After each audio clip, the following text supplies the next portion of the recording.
One of the great questions of all time: do people really experience pure, unlimited love? Call it divine love if you want. Sometimes people report feeling invaded by an energy of love that doesn't seem to come from themselves.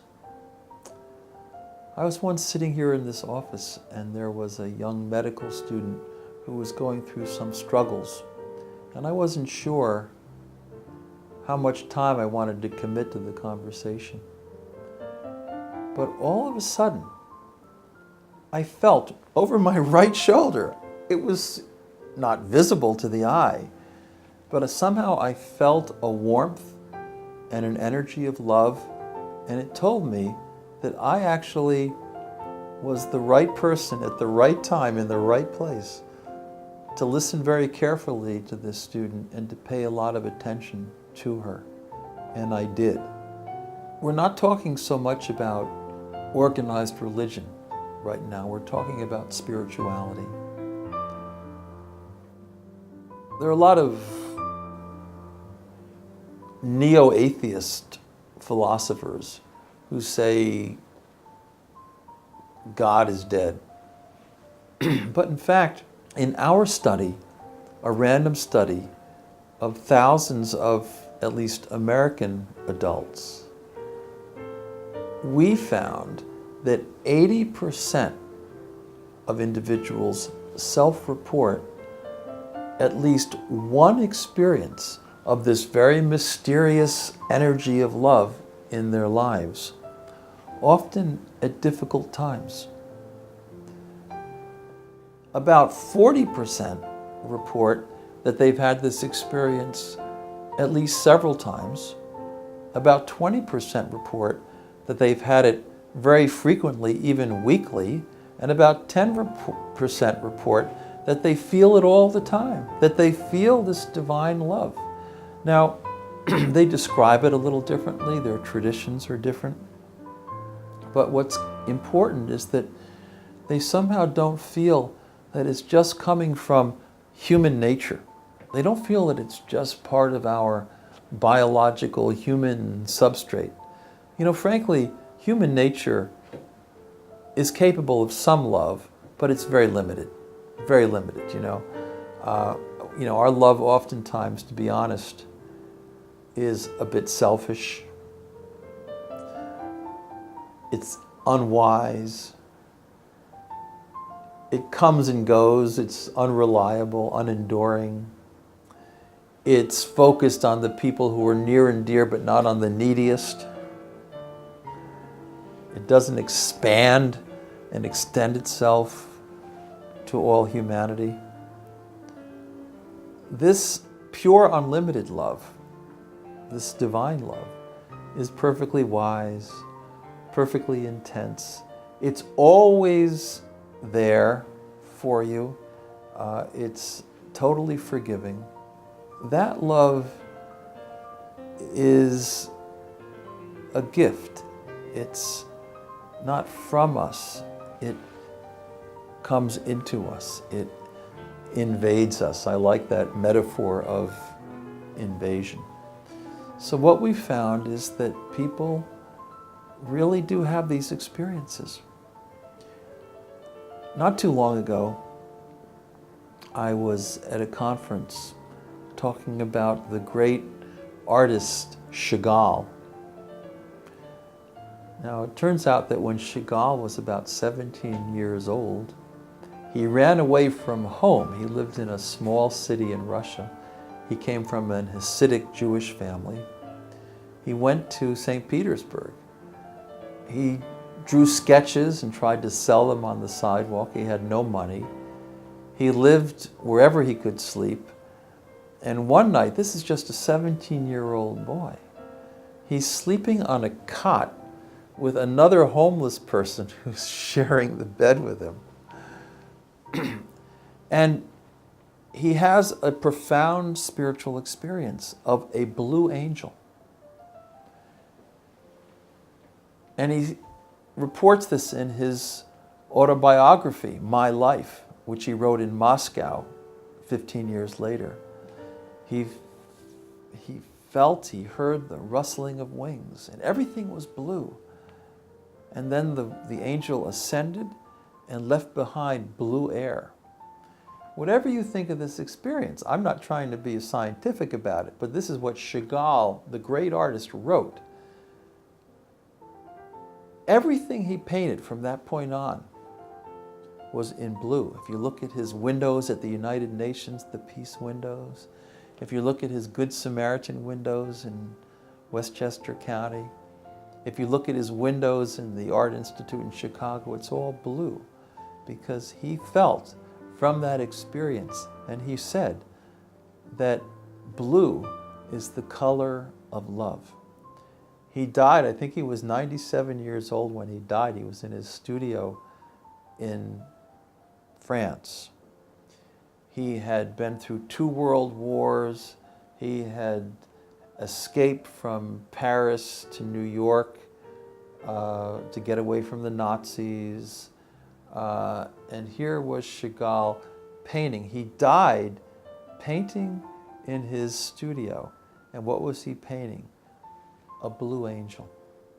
Now, the skeptics will say he was crazy. But he wasn't crazy. He was very functional.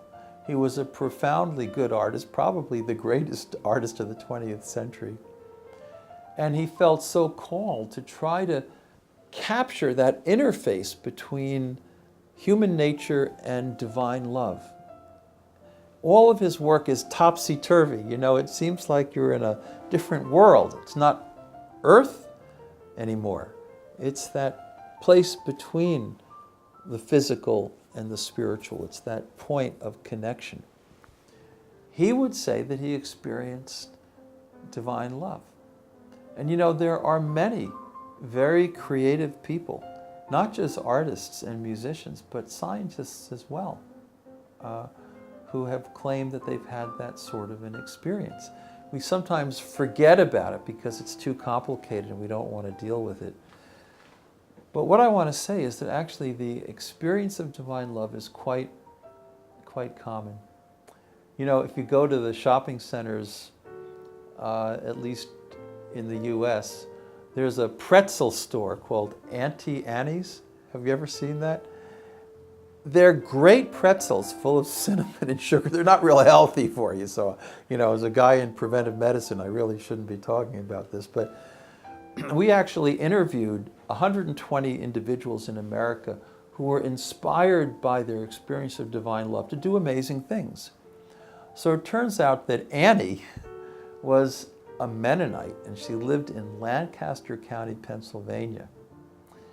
Her husband had had a dream, and he felt called. That was his experience of divine love. He felt called to build residences and homes and programs for Mennonite kids with cognitive disabilities and mental illness. So his wife, Annie, was asleep one night, and she experienced in a dream a revelation of a recipe. And she heard a voice that told her to start making pretzels and selling them. So she started selling these pretzels at these beat up old flea markets along Route 80 out across the state of Pennsylvania. People loved these pretzels. Lo and behold, she started a franchise. These pretzels were sold every place, the highest level malls, shopping centers. And she sold Auntie Annie's for, $250 million, I think. And she gave all the money to support kids with cognitive disabilities and so forth. So you don't realize this sometimes, but people have these experiences as a kind of calling. You know, some of people in our survey said they felt God's love as a calling to do something. Some people said they experienced God's love because they were really anxious and concerned and fearful, and they didn't see any answer to their problems. But they met just the right person at just the right time, who was the answer to their prayers. Some people call that synchronicity. Synchronicity, that somehow nothing's by accident and that there's this mysterious love in the universe and it just connects us with the right people at the right moments. I've had that experience a number of times, and I think most people have. One time my wife Mitsuko and I had been teaching in Michigan for a couple of years, and we moved to Tarrytown, New York, because they had a new job at the Fordham Marymount campus, and I was going to be teaching philosophy and theology. This was 1985. Now, housing in New York costs a lot of money. It's unbelievable. Now, out in Detroit and Michigan, housing was nothing. Apartments were nothing. So I came to Tarrytown and we found a one-bedroom apartment. We had a then 2-year-old daughter. And believe it or not, it was $4,000 a month. And then I had to do a down payment and a month's extra rent. So it was $12,000. Now, I always refused to borrow money from my mother and father. They had some money, but I didn't do that. So I spent every spare penny we had getting this apartment. And I didn't have a paycheck yet. So we were parked in our car in front of a Howard Johnson's restaurant just across from the Hudson River on the Tappan Zee Bridge. And my wife and I said a prayer. And we prayed that somehow God, in God's love, would bring us just $100 so we could get through the day, and then I'd get a paycheck tomorrow. Well, we were praying, and my wife interrupted, and she said, I think somebody hit our car. I said, Mitsuko, I didn't feel a thing. Nobody touched our car. We were in a parking lot. She said, yes, they did. I think they did. Mitsuko, you're crazy. Anyway, I stepped out of the car, and there was this big guy. He was about 6'5", 6'10", I don't know. He was really huge. He must have weighed 350 pounds. He was African American. He was wearing a big white suit with a white hat. And he looked at me and he said, I'm so sorry I tapped your car. Why don't you just take $100? So I took the $100 bill and I said, thank you, sir. It's an old car. It's not worth anything. I don't think you hit us anyway, but $100 is all we need because we just have to get through the day. So he said, all right, God bless. And I said, you are an answer to a prayer. And he walked away and we were laughing. So that, to me, was an experience of divine love. It was synchronicity. And we went into Howard Johnson's with my daughter. We had a great lunch. We spent that night at the Tarrytown Hilton. And then the next day we had a house. We had an apartment that we rented, and we had a paycheck. So everything was fine. But people experience this feeling, this sense of divine love in the universe in very different ways. It's very real. And however much people talk about the decline of